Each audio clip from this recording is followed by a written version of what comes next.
I'm Chike Coleman from the Wheelchair Watcher. That's Chuck Kaplinsky from the Illinois Times and the News Gazette. This is Real Reviews, the Cinematic Underground, the show where we talk about movies that are new in theaters, on DVD and video, and sometimes TV shows. And this week we'll be talking about two new films from the month of January, as well as our top 10 of 2015. Chuck, it's been a while. It has been a while. How have things been? Busy as usual. They've been busy as usual for me as well. Christmas was a hefty month of craziness and gift giving. And you went to Florida. And I took some sunny time in Florida. Wasn't that warm though? Really? Yeah, it was a shame, a complete and total shame. Sucks to be you. Yeah, it does. So, this week I wanted to talk about two new films that came out, one of which I believe I saw and you saw, and one which I believe only I saw. The first of which being the Tim Story directed Ride Along 2, starring Ice Cube, Kevin Hart, Olivia Munn, Benjamin Bratt, and what's her name? The chick from The View. The chick from The View. Yeah. You're looking at me. I don't know. Like I'm going to know the chick Yeah. from Neither The of us View. watched The View. Really? I tell you what, you talk, I'll look it up. So, Ride Along 2 starts from the end of Ride Along 1, and we have Kevin Hart's character basically having just completed his police academy training, and Ice Cube is still the detective who does the crazy, badass things. Sherry Shepherd? Yeah, Sherry Shepherd. There we go. And Ken Jeong is also in the film. And Ken Jeong, we're introduced to him early on in the film before the film's opening credits roll, is a hacker who has cheated out a major politician of Miami of some money that he's been using to launder drugs and other nefarious activities. This causes Ken Jeong to go on the run, and for our heroes to try and come after him, and they get embroiled in Benjamin Bratt, the main bad guy's scandal, as they try and take him down. This film features a lot of Kevin Hart's particular style of comedy, of being just a crazy loudmouth amateur who thinks he's better than he actually is. My whole thing about this type of film is buddy cop films only work when the loudmouth is likable, and I don't really like Kevin Hart as This is a the problem. character he plays in Ride Along 2. He gets in the way so much that there are only about 2 or 3 scenes to me that are actually that funny. Most of the humor comes from Ice Cube being stone-faced and saying, "You need a reality check. This is not an episode of your favorite cop drama." But even that gets old. But even that gets old, yeah. I really don't see the chemistry between these two performers.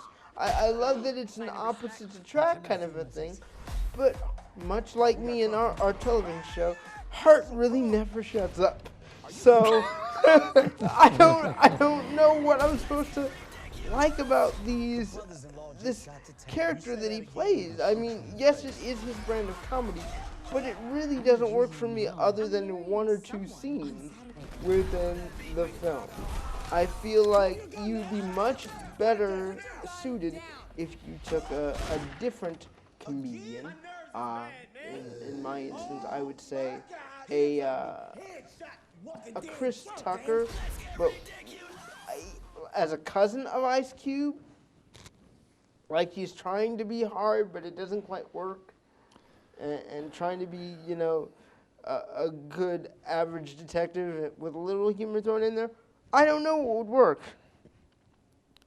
I'm just saying, Hart's performance really let me down here. I didn't really find him funny or engaging at all. I didn't even pity him when things didn't go his way, and they're supposed to. His wife is way too attractive for him. Can we just put You got that out there right. as well? You got that right. Like, I don't get that. How does that guy end up with a woman that attractive and Well, many genuine and kind? many women say that humor is a great aphrodisiac. Yes, but But yes, she's far too attractive for him.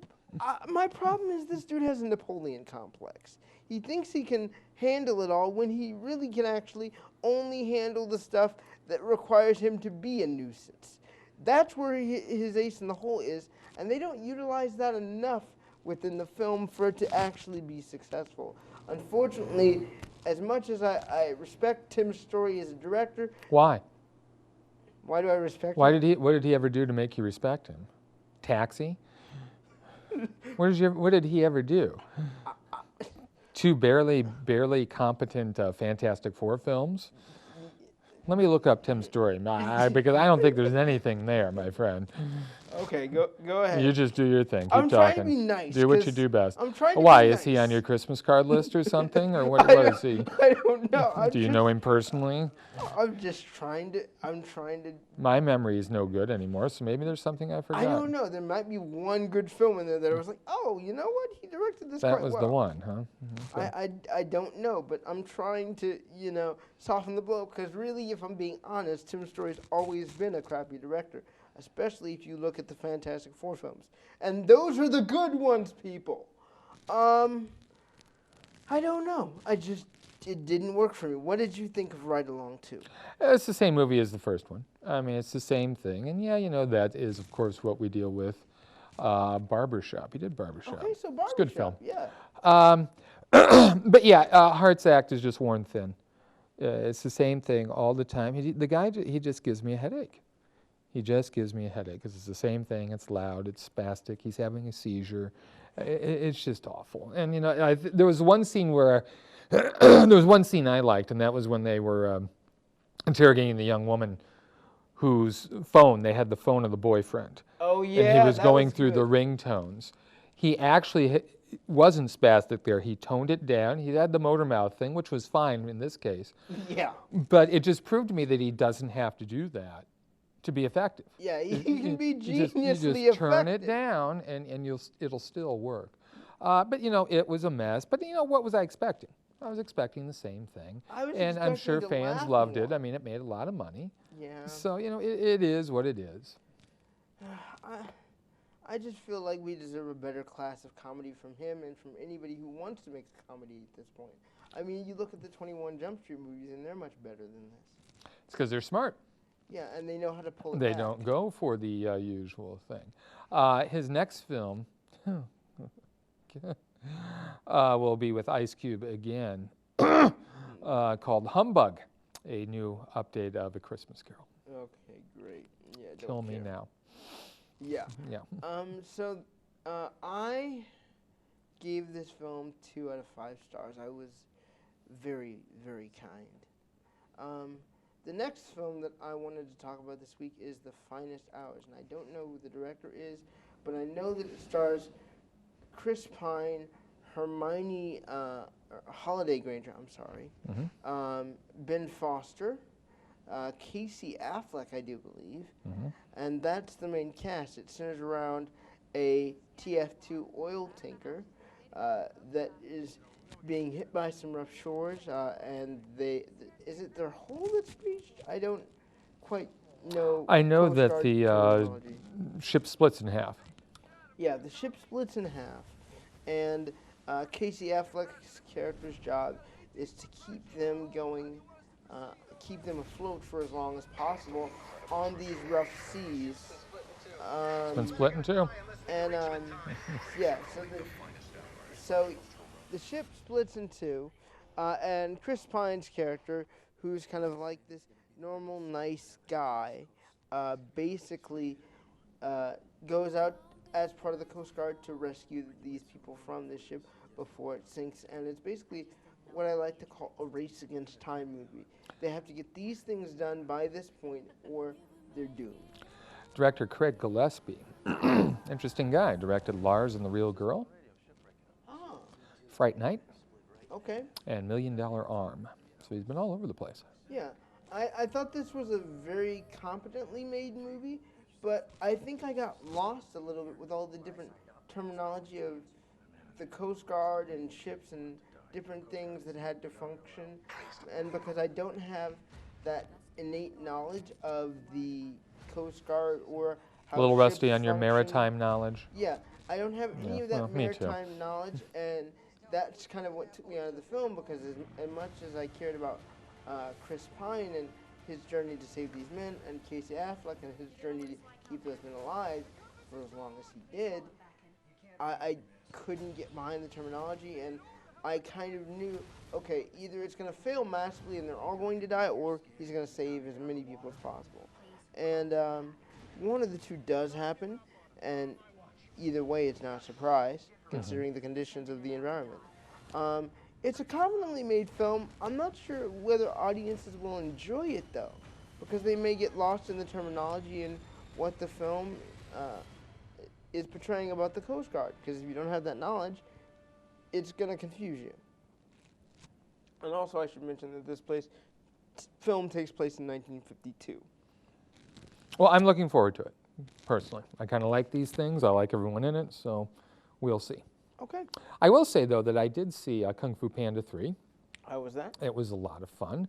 It's good to see that these films are as consistently well made as they are.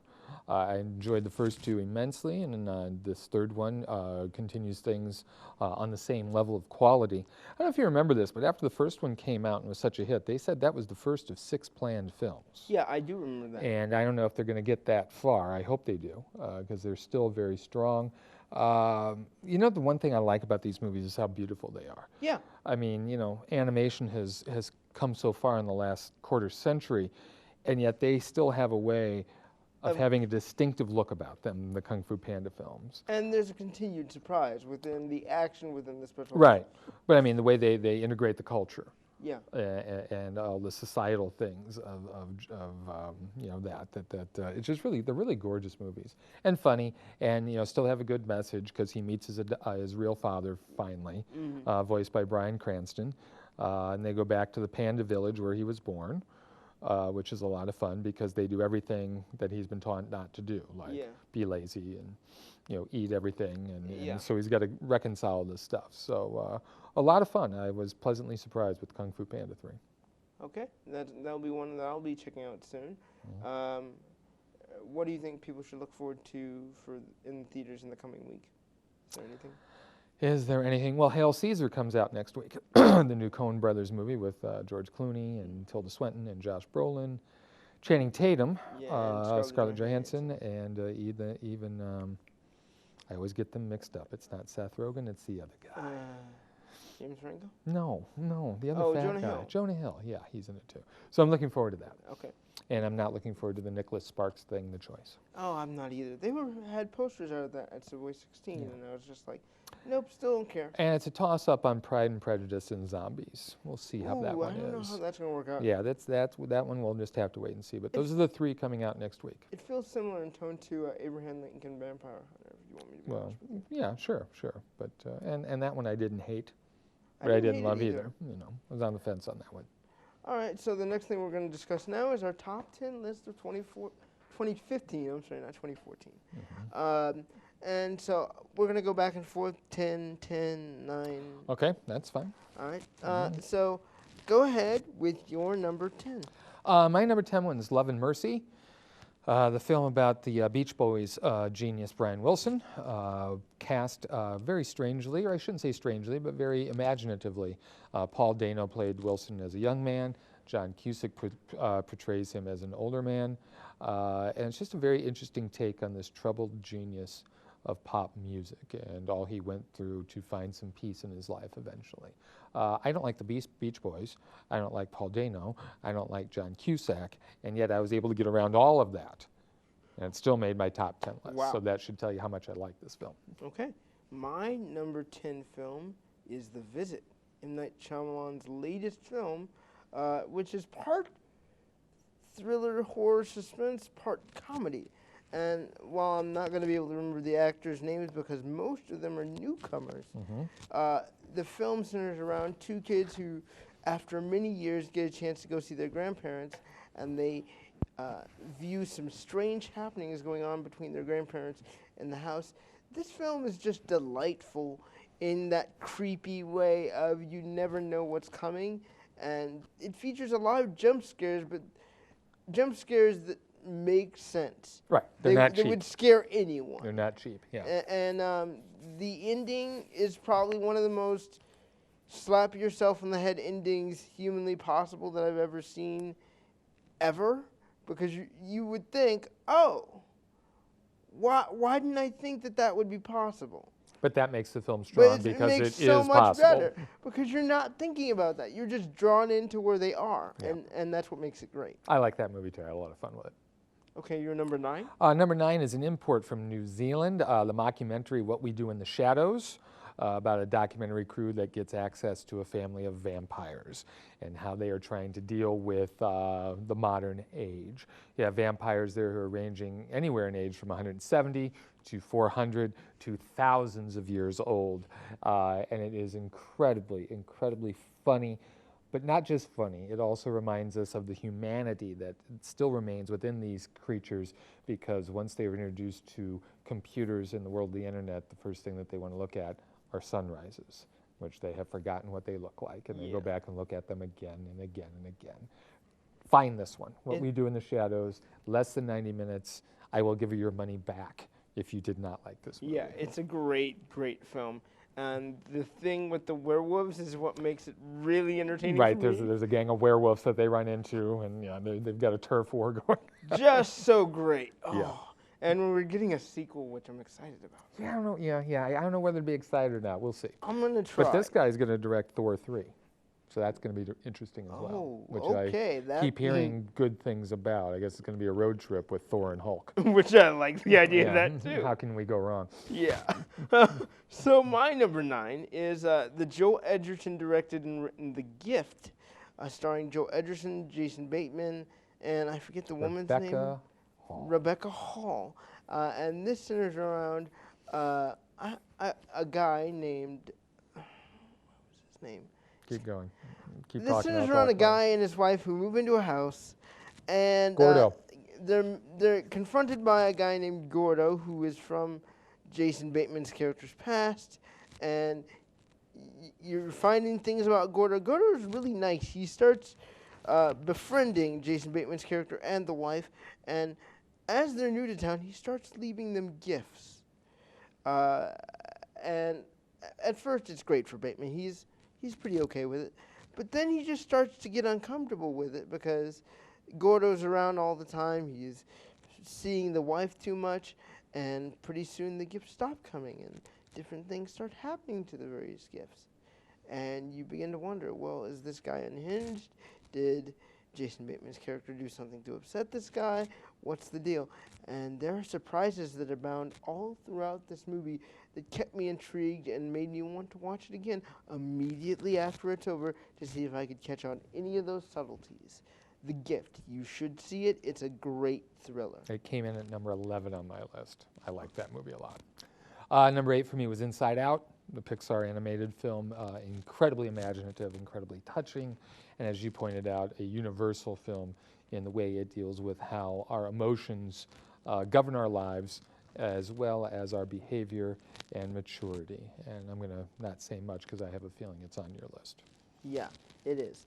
My number 8 is Ex Machina, the Alex Garland-directed sci-fi feature involving a guy who wins a contest to go see a Steve Jobs / Google-like figure who has inadvertently created the first really autonomous and intelligent AI. And the whole idea behind this guy meeting this AI is to submit it to a Turing test to see whether it can pass for human. What follows is a level of psychological mind games that I have not seen in a very long time. And the ending, while it will not surprise you, Frankenstein is a bit of a hint. It is deeply engrossing, and you do wonder whether this thing can, blend in well with society after the main character meets it. I love this film. I love its visual style. It's something that I think everybody should see, just on the fact that it's just so visually impressive, and Oscar Isaac and Domhnall Gleeson give great performances. So that would be my number 8, Ex Machina. What is your number 7? Number 7, Far from the Madding Crowd, the adaptation of the Thomas Hardy novel with Carey Mulligan. I actually, coincidentally, watched it again last night. It really holds up. One of the more beautiful films from 2015. Takes place in England in 1870s about a woman named Bathsheba Everdeen who is attempting to succeed in a man's world as she has established or inherited a great estate outside of London, and she is trying to be a woman of independent means, and she is caught between 3 different men. Gorgeous film, gorgeously acted, completely the best romance of the year, and it was one of those films that just swept me away. I have a counter argument here in number 7 with my number 7, Brooklyn. Brooklyn stars Saoirse Ronan as a woman who immigrates with an is it E immigrates from Ireland to the United States to try to build a better life for herself. She finds herself trapped between the world she knew and the world she's now inhabiting. She's helped out by a boyfriend named Tony that she garners later on in the film. Throughout, she's trying to figure out who she is and what she wants to be in life and basically craft her version of the American dream. You also have supporting performances from Jessica Paré and, let's see, who else? And, let's see, there's one other person that I'm reading. The girl who plays Felicity from Arrow. I don't know her name. I don't remember her name either. But it is a fantastic film and one of Saoirse Ronan's finest performances as an actress that I've seen so far at the tender age of 21. She really shines in this film and really grows up before our eyes throughout the entire feature, and the love that she showcases for her old life and her new life is something that I could only find by watching the TV movie for Anne of Green Gables. I really love this film and what it stands for in terms of, evolving and engrossing yourself in a different kind of life than the one you had before. I think everybody would want a change of pace at some point in their life, and that was Brooklyn. That was hers. So Brooklyn is my number 7. What is your number 6? The Big Short. Adam McKay's look at the 2008 financial collapse done through a prism of dark comedy as well as the device of breaking the fourth wall as the characters explain to us just what happened to lead to this international crisis.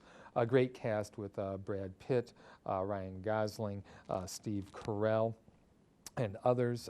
It's a movie that will fascinate you, and it's also a movie that will piss you off as you understand just how out of control we are as far as our fates are concerned in a financial sense. Okay, my number 6 is Star Wars Episode 7, the J.J. Abrams directed film featuring pretty much all of the original cast of Star Wars and new actors Daisy Ridley, John Boyega, and Oscar Isaac in titular roles in the Star Wars universe. This centers on the fact that at the beginning of Episode 7, Luke Skywalker is missing.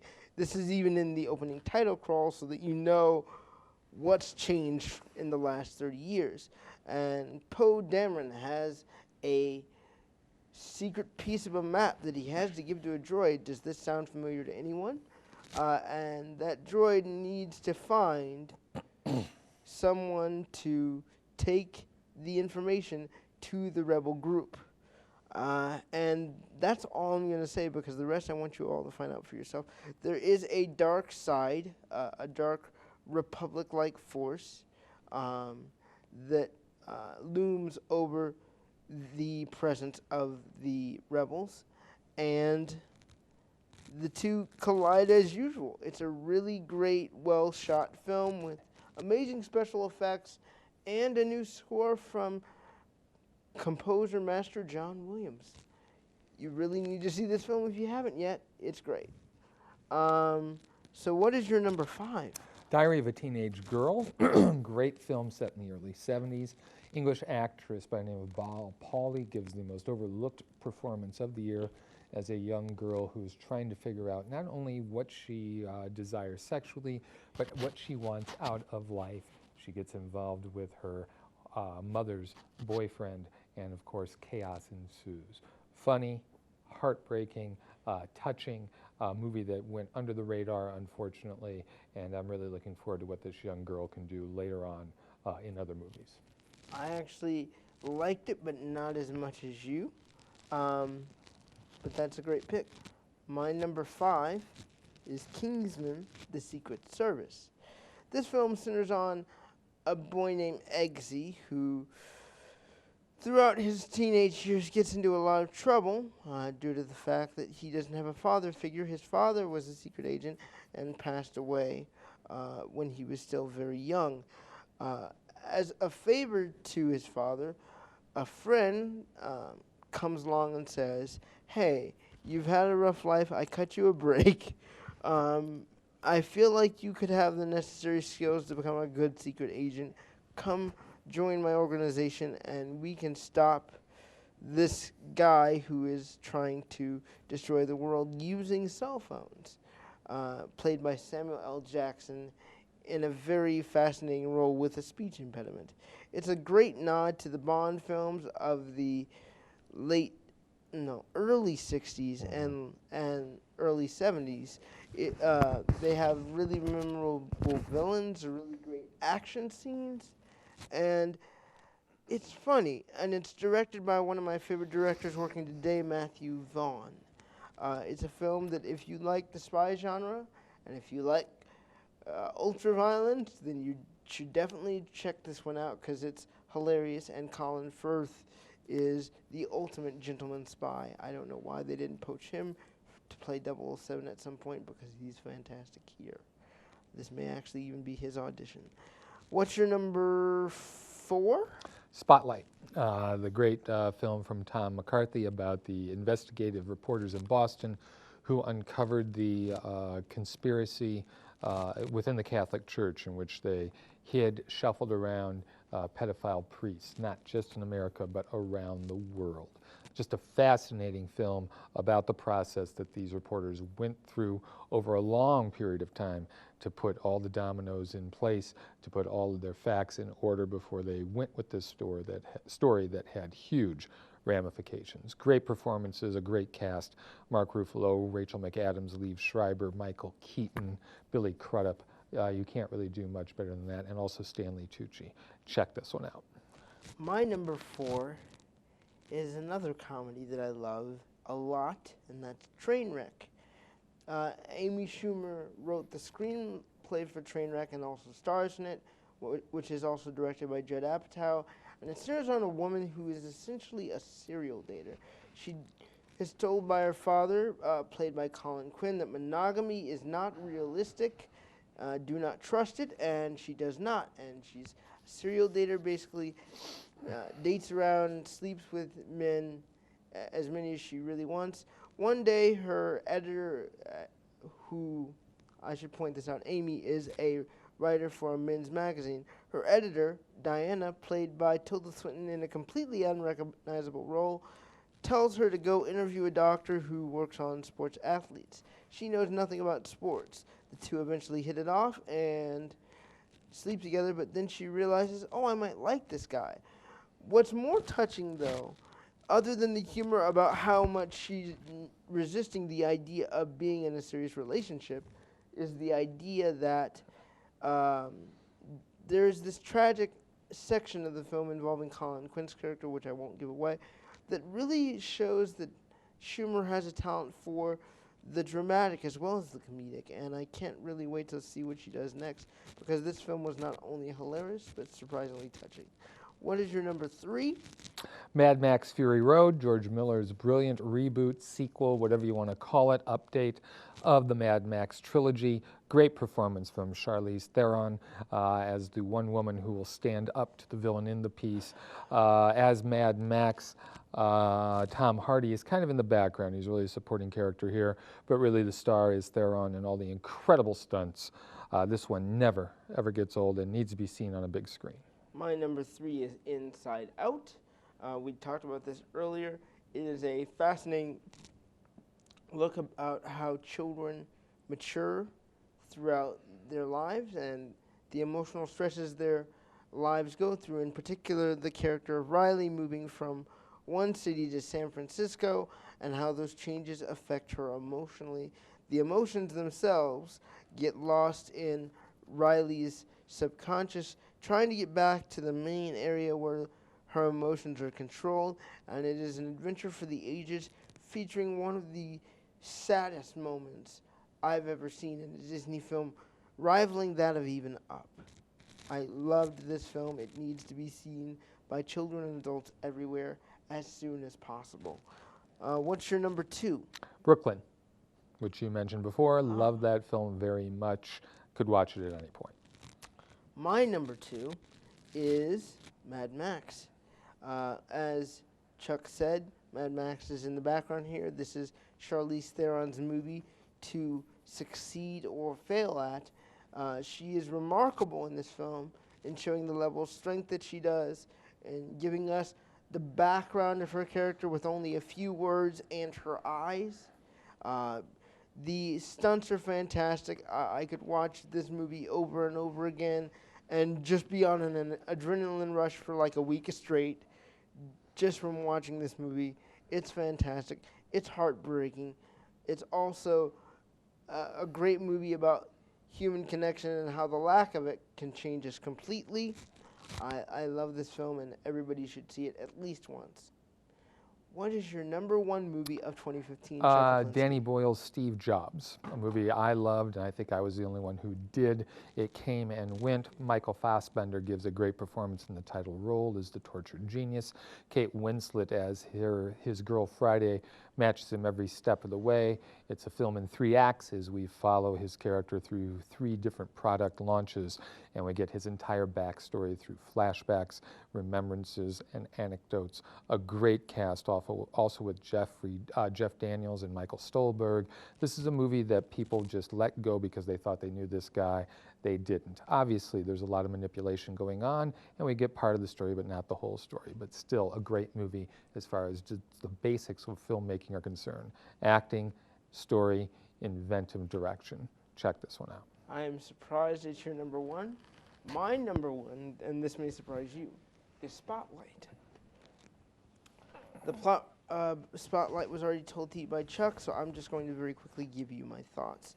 Spotlight is one of those films that is not particularly innovative, but it's a complicated story told as simply as possible with as many details as can be crammed into a 2-hour movie. You have terrific performances from Michael Keaton, Mark Ruffalo, Rachel McAdams, thank you, and Stanley Tucci. This is one of those films that you just want the newspaper to be able to get this story out in the most quality way possible, and you see it all unfold in real time in a way that feels organic, natural, and when the ending comes, it's one of the biggest triumphs of the year. Please check out Spotlight. It is a fantastic film by director Tom McCarthy, and I cannot wait to see what he directs next because I love the way he directs films. And that, for this week, is Row Reviews The Cinematic Underground. You can check out Chuck's work at thenewsgazette.com or at theillinoistimes.com. You can check out my work at wheelchairwatcher.com, where the 2 films we discussed today will be up on my website this afternoon. Until then, we will see you all next week. Bye, guys.